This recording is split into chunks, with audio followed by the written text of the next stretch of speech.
Hi, hope you're having an amazing day wherever you are. Today there are interesting crypto news. Let's just dive into it quickly. Crypto invades the Nasdaq as institutions warm up to Bitcoin. So what happened was crypto trader, right, is very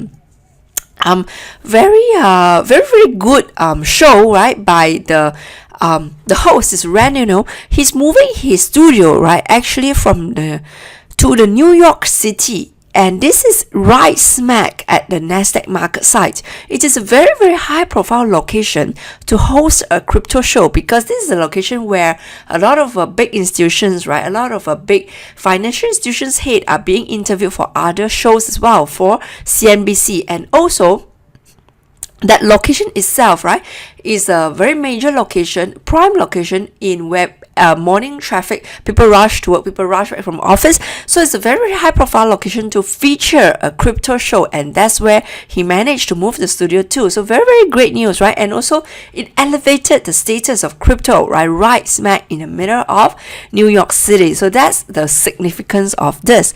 Second, also it is very interesting that I think it's just few days ago, right, that Grayscale Investments, they actually feature an advert, very bold, very courageous, that actually asking people, especially their investors, to drop gold and switch to Bitcoin. Yeah, so that is all this is happening. Meanwhile, right, we have financial services giant Fidelity, right, managed to attract even more talent from the traditional finance world like Barclays to join them in their crypto assets head, right? Now, what does all this mean? This just basically means, right, CNBC, most of the high profile shows are happening in the New York City, but now a crypto hosted show is able to rub shoulder with the other traditional finance show as well, right smack in the middle of the city. And then also you have the Grayscale Digital asking people very courageously to actually drop gold and change to Bitcoin, right? And that again is just a meshing of the two worlds, right? To a new world and a very solid and big giant and incumbent giant, right? Like finance really is the old giants, right, where the old money is all along. Now it seems like they are also more opening up to this new space of crypto, and so that therein also, remember, Nasdaq also just recently added another index for crypto assets, which is XRP Liquid Index, right? They already have Bitcoin, Ethereum sometime few months ago, even last year, but now they recently just added XRP as well. So all this, right, just tells you, right, all these are indications that slowly step by step, it's like there's a nail in the coffin, right, for each of these steps being taken, where no longer crypto is whether it if anymore, it's just when, right, that it will become mainstream. Next, we have an anonymous website begins countdown for Satoshi Nakamoto's unveiling.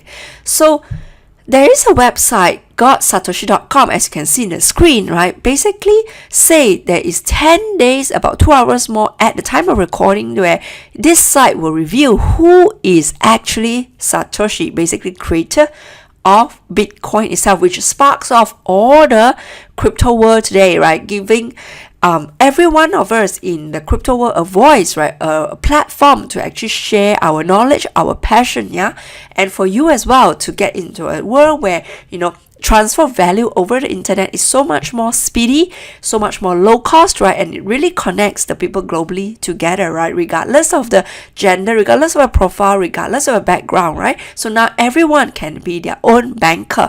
So this website, not sure who is behind this at all. No one knows, and no one knows what's the motive as well, but they said, or they claim that they will reveal. So it's time will tell. Let's just wait till then whether it is credible or not, right? Last one is the blockchain challenge. Authorities take down crypto's largest dark web. So what is interesting is that the Department of Justice in US, they managed to finally, after 2 years of investigation and effort, they finally took down the world's largest online criminal trafficking operations called Wall Street Market. Basically, it's a darknet platform, right? Online platform that have approximately 5,400 sellers of illegal drugs, right? And the number of users is about 1.1 million users, right? So it's great news that because finally, right, this news will be taken as a proof that the authorities can track, right, the transactions of crypto. So mainly they deal with Bitcoin and Monero, so they can track down all these transactions, so finally reveal who the people are behind all these transactions, right? But at the same time, the fact that it took them 2 years also gave a lot of leeway to criminals, right? Because then they still have time to actually figure this out, right? But when they actually want to cash out, that's when they actually will be caught. So regardless, I think this will still be a very, very solid case to prove the critics of crypto wrong, where they say, crypto is very good for criminal use only. But no, because this kind of news will basically discourage all the criminals or potential criminals to want to use crypto to transact in dark webs. Because why? Because you can be eventually tracked, so you have to think of a better way. Yeah, so with that, right, I just want to end it here and hope you're having a great day. I'm sorry I have a bit of cold and my show in my voice, right? So, but regardless, I thought these are the very interesting and very key news I want to bring to you, that just each day, as I've said earlier on, right, the coffin is really in the nail that no longer is an if, it's just a matter of when that crypto will become mainstream. And I hope, right, that you and me, at least we are prepared, right, to be there, yeah, when it happens. So yes, so that's all I have, and hope you're having a great day wherever you are, and I'll speak to you tomorrow. Thank you.